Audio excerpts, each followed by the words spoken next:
we have a few safety things to go over before we start. Now we've got one head, one safety rule to do with the head, and that is not to put your head over the horse's head or the horse's neck. We've got two hands. We need to be mindful that when we're coming up to a horse that we give them the horseman's handshake. So we're going to have our hands like this, not like this, because we don't want to think that our horse is chewing on some carrots. We want to let them sniff the back of our hands. We also need to be mindful about the rope. So we don't want to have the rope wrapped around our hands. We need to have our rope in our hands in a nice loop and over. I'll show you that when we get to our rope as well to have a look and see what it looks like. Now, our rule about the bottom. We've got 2 bum cheeks and 2 rules about the bum, and that is to do with a horse's bum. So when we're going around behind the back of a horse, we need to make sure we are either really, really close behind it. We have our hand on the top of the horse's rump and going around behind its tail, or we walk really far away from around behind the horse. We don't want our horse to get a fright, just like if we came up behind one of our friends would be like, oh, didn't see you there. We don't want our horse to do that either. So if we're nice and close, we want to talk to our horse, have our hand on the horse's rump and go around behind.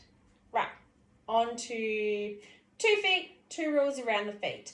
So we need to be mindful about how our rope is doing, just like with our hands. We don't want our feet to be tripping over ropes either. So we need to be mindful about what our rope is doing and where it is. And our last safety rule is not having our feet get caught up with our horse's feet. You don't want to be tripping over them. You don't want them to trip over you.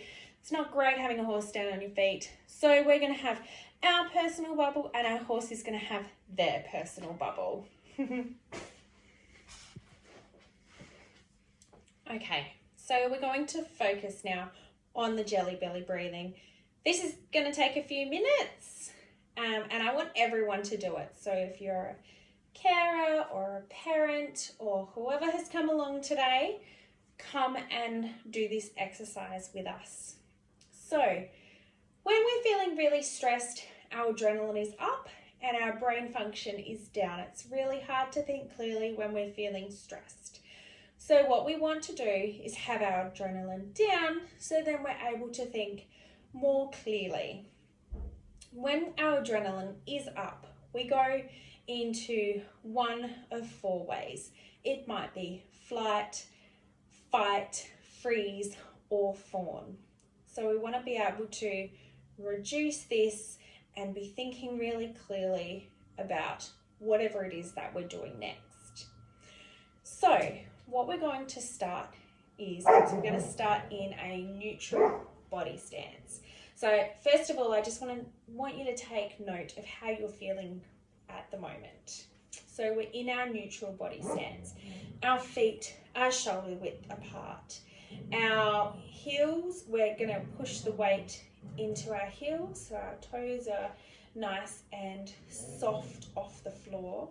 Our hands are nice and open and just relaxed by our sides. Our head is up and our jaw is relaxed, as is our neck and our shoulders.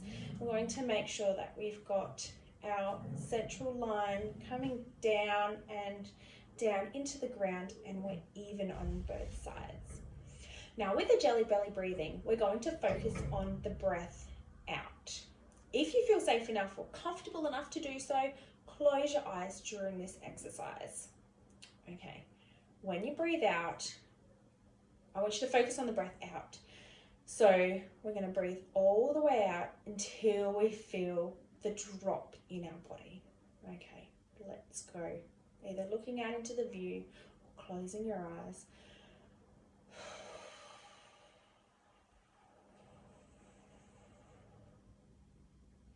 Make sure your body stays nice and soft, soft toes, soft knees, soft arms and hands.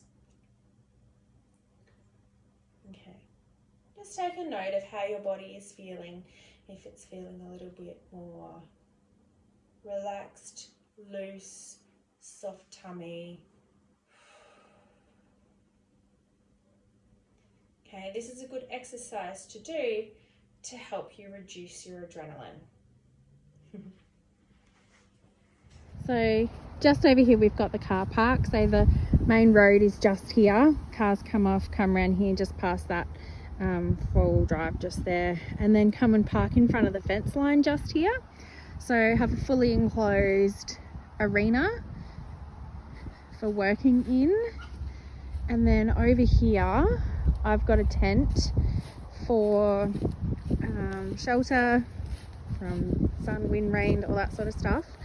And then near the shelter we're going to be setting up the toilet. So the toilet is just a portaloo in a tent. So I've got the tent for the loo just over there, and we'll probably put it around here, and we've got the water station. So there's the toilet and water and everything else, and then I've got some hand sanitizer just inside as well.